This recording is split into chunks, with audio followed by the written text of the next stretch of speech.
Alright guys, so I'm starting a new series. I'm playing the songs from the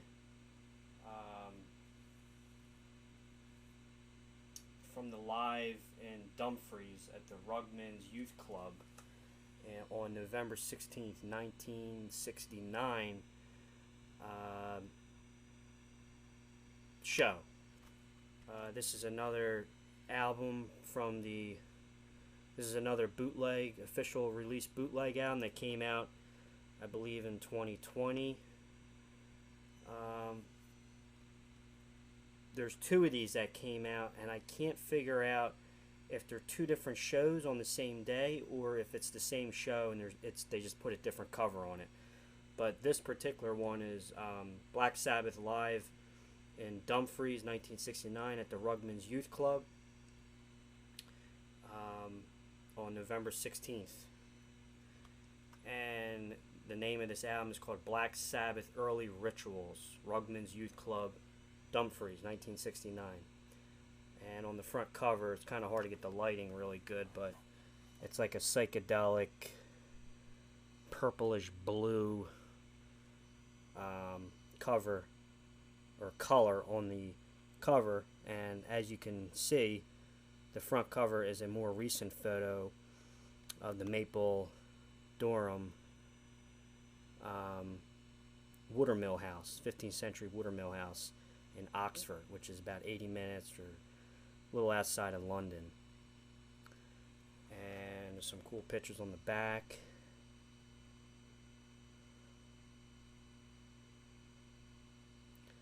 And again, that was Behind the Wall Asleep.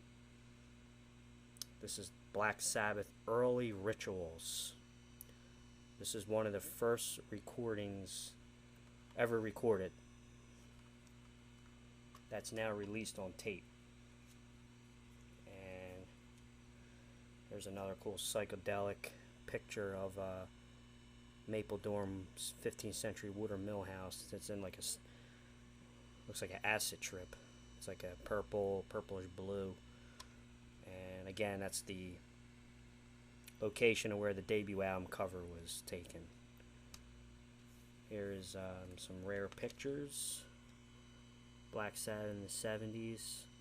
Again, I think this is also another show where Bill Ward was using the Ludwig Gray Ripple Oyster Pearl wrap finish 60s jazz kit. And the cool thing about this album is that this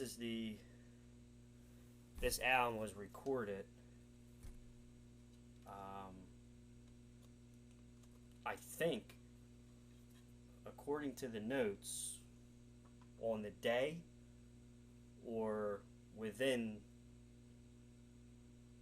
days not too far apart from the second session that Black Sabbath did recording the debut album.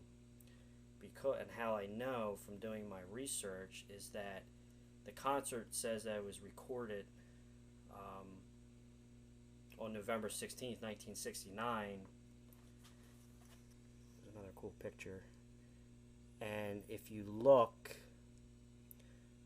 inside the deluxe edition of the debut album, the booklet, it was saying that some of the overdub recordings and the mix were done on the 16th of November.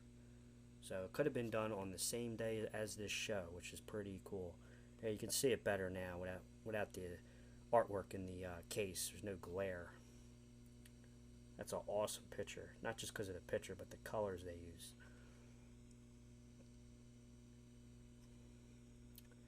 And I was reading some of the notes here, and it says, I'll read it to you. It says, on August 30th of the year 1969, the band Earth decided to change its name to Black Sabbath and give their first show under this name. The name was inspired on the Black Sabbath movie directed by Mario Bava, with horror scene star Boris Karloff.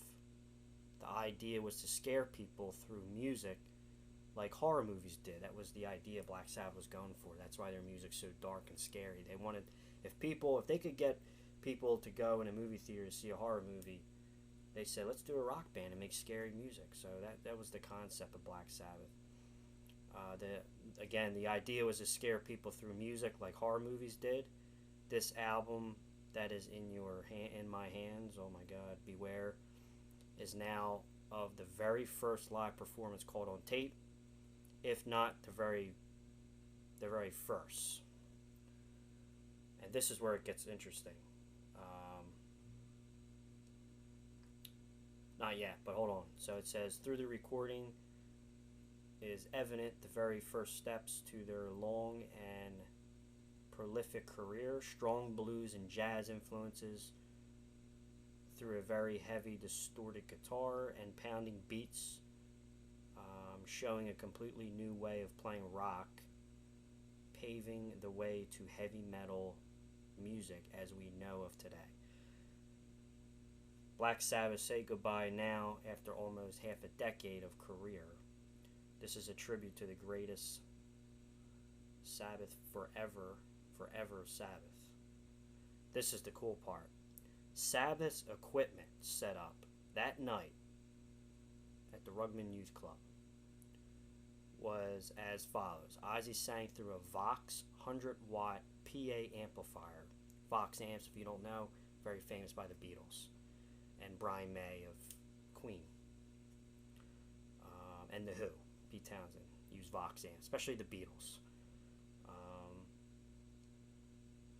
So Ozzy sang through a Vox 100-watt PA amplifier via 2 Vox columns with 4 10 speakers in each of them. Geezer and Tony had a Laney Stack each with 2 4x12 speaker cabinets each, but amazingly their Laney amp heads were only 60 watts, 1 amp per stack. So they had probably 2 speaker stacks and then the cabinet or the head on tap, or I'm sorry. So the cabinets would be like the speakers. 2 cabinets here, 2 cabinets here for Tony, and then maybe 2 heads for each stack. So it's basically like 2 stacks. Half stack is like 1 cabinet, 2 cabinets here, 2 cabinets here, a head on top, and a head on top.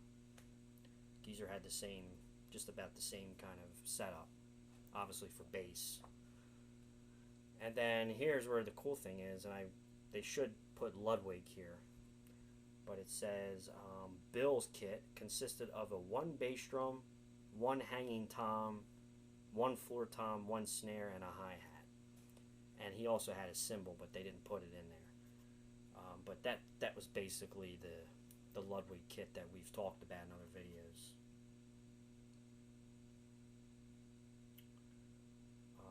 The original tape was recorded on a Grundig reel to reel at 3 3/4 IPS, whatever that is. Now it says I used to record every amplifier, blah blah blah blah blah.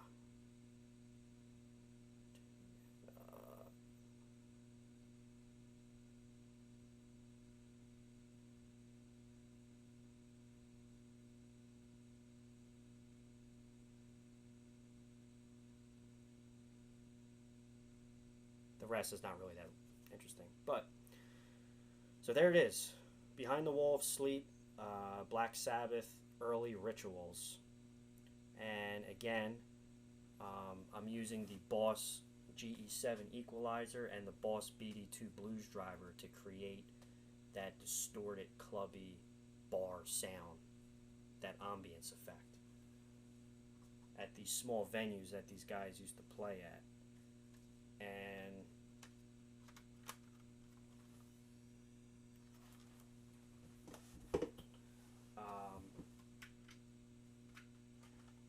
here's the other. Oh yeah, the drum settings, the ambience on the drums are set to a dance floor setting, a little bit of slapback delay on the amp. This is the other version that was released live at Rugman's. I'm sorry, it's not Rugby, it's Rugman's. Live at Rugman's Youth Club in Dumfries, Scotland. It's in Scotland, November 16th, 1969. Here's the other one I have. I don't know if this is the same show or if this is a different show, but there's more songs on this one compared to the other one. Different photos. But it has the same date. But some of the songs are different on this one than on the other one. So it has me thinking that it's show number 1 and show number 2. I haven't quite figured that out yet. There's the picture disc, the guy's praying. Famous photos. This one on the back's pretty neat.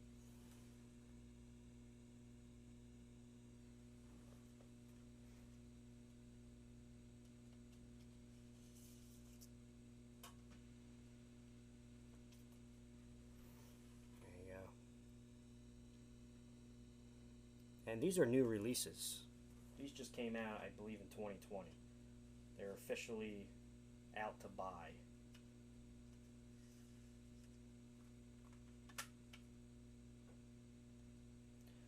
And this particular record company or label, whatever that produced this one, for example, is called Top Gear, I guess. Check out that photo.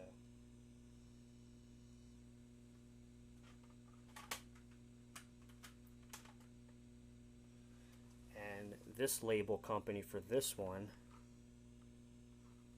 again, Rugman's Youth Club.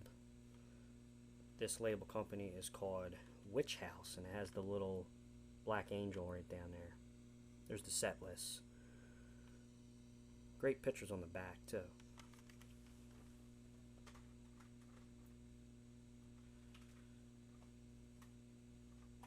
Debut album, cassette.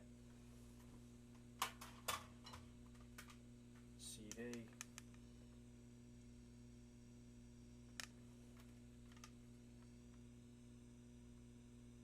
And again, when I played that version, it's so distorted towards the end of the guitar solo, I got a little off because it was so hard for me to hear where I was at because of how loud it was and how loud the acoustics were. There's the deluxe edition.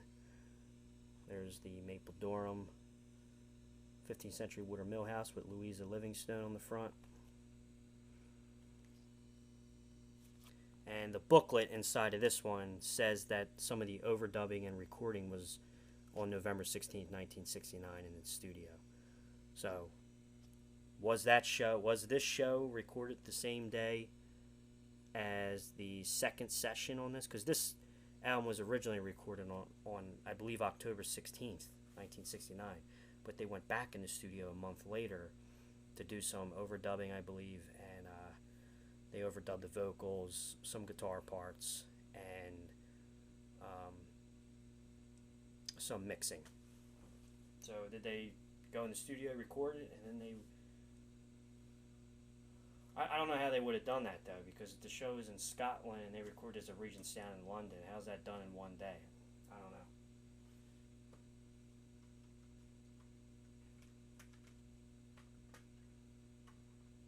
I think that's wrong. It doesn't make sense, but you never know. They could have just jumped on an airplane right after the show or something, or right after the sessions and went to a show. I don't know. I have no idea.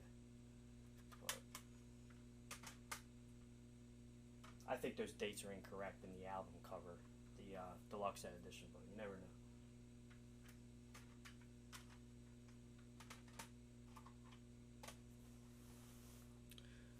There it is.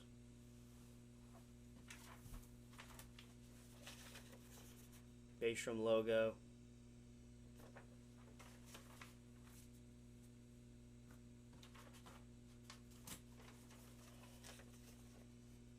Early logo. Ludwig cloud badge on the bottom. Weathermaster, serial number 66666.